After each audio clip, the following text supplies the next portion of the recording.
You made me alive when I was dead. You raised me up and seated me with Christ.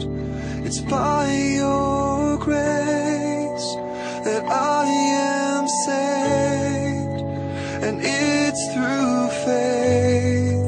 It's the very gift of God.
В посланието към римляните апостол Павел записва какво трябва да направи един човек, за да може да бъде спасен и Бог да прости неговите грехове.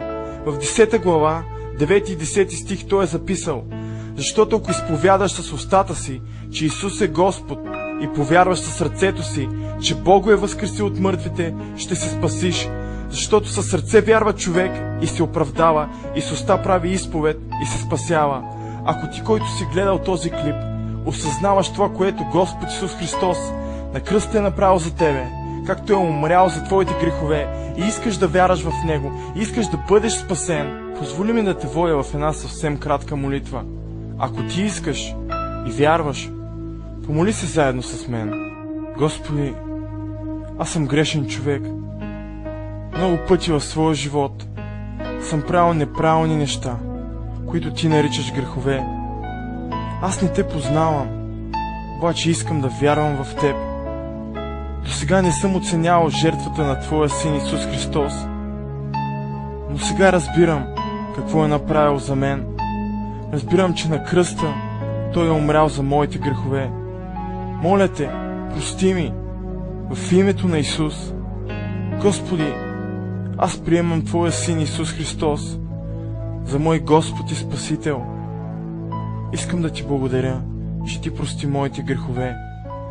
Помогни ми от сега нататък да живея по Твоето Слово, Библията, и по Твоята съвършена воля. Амин.